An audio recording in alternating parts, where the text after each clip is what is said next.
Hello बच्चों, आज देखेंगे हम समास। समास जो है बेटा किसे कहते हैं हम देखेंगे। आपका समास देखेंगे। ओके, हम देखेंगे समास। समास कहते किसे हैं? दो या दो से अधिक शब्दों को आपस में मिलने से जो नया शब्द बनता है उसे समास कहते हैं। उसे क्या कहते हैं बेटा? समास कहते हैं। दो या दो से अधिक शब्दों को आपस में मिलने से जो नया शब्द बनता है बेटा, उसी को हम क्या कहते हैं? समास कहते हैं। समास के मुख्य रूप से 6 भेद होते हैं। कितने भेद होते हैं? 6। कौन कौन सा? द्वंद्व समास, द्विगु समास, कर्मधारय समास, बहुव्रीहि समास, अव्ययीभाव समास, तत्पुरुष समास।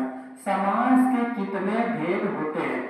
तो समास के मुख्यतः जो है 6 भेद होते हैं। कितने भेद होते हैं? 6।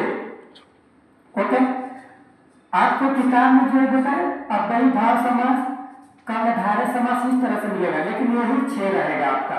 चाहे ऊपर नीचे हो सकता है, लेकिन 6 यही रहेगा। पहला है द्वंद्व समास, द्विगु समास, कर्मधारय समास, बहुव्रीहि समास, अव्ययीभाव समास, तत्पुरुष समास। अब हम देखेंगे द्वंद्व समास किसे कहते हैं। हम देखेंगे द्वंद्व समास किसे कहते हैं। ओके, तो द्वंद्व समास जो है, ये द्वंद्व समास किसे कहते हैं बेटा? जिस समास में दोनों पद प्रधान हो, जिस समास में दोनों पद प्रधान हो उसे द्वंद्व समास कहते हैं। एक बार आप ध्यान से सुनो, द्वंद्व समास किसे कहते हैं?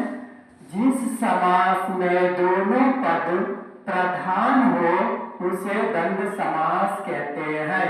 जैसे मार और पीट, इसमें बेटा ना ये भी प्रधान है और ये भी प्रधान है, यानी दोनों अपने आप को ले लें। अब एक चीज आओ, जिस समास में दोनों पद, पद का मतलब होता है बेटा ना शब्द। पद का मतलब क्या होता है? शब्द। यानी जिस समास में दोनों शब्द प्रधान है उसे क्या कहेंगे? द्वंद्व समास कहेंगे। जैसे मार पीट, अन्न जल, दिन रात, ये हमारा क्या देखेंगे। तो हमने पहले जिस समास में दोनों पद प्रधान होते हैं उसे क्या कहते हैं बेटा? द्वंद्व समास कहते हैं। और एक चीज और बता दूं, जिस समास में, एक दूसरा बता रहा हूं परिभाषा, जिस समास में योजक चिन्ह लगा होता है उसे द्वंद्व समास कहते हैं। योजक चिन्ह बोले बेटा तो ये होता है हमारा, ये हमारा, इसको हम क्या बोलते हैं? योजक चिन्ह। इसको हम क्या बोलते हैं? योजक चिन्ह बोलता है।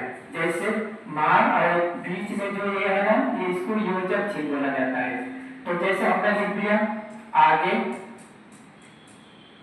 योजक चिन्ह लगाया, पीछे पीछे, ये हमारा कौन सा समास हो जाएगा बेटा? द्वंद्व समास हो जाएगा। देखते हैं दूसरा द्विगु समास। द्विगु समास किसे कहते हैं? जिस समास का पहला पद, जिस समास का पहला पद संख्या को बताता हो उसे हम द्विगु समास कहते हैं।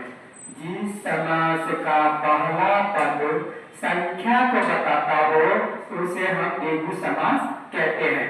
जैसे पंचपात्र, पंच का मतलब पहला शब्द किसको बता रहा है? संख्या को। पंच का मतलब 5। त्रिभुजन, त्रि का मतलब होता है 3, यानी पहला शब्द जो है किसको बता रहा है? संख्या को बता रहा है। चतुर्भुज, पहला शब्द किसको बता रहा है? संख्या को बता रहा है। चतुर्भुज यानी 4 इत्यादि। तो द्विगु समास किसे समझ लो? जिस समास का पहला पद संख्या को बताता हो उसे हम द्विगु समास कहते हैं। ओके,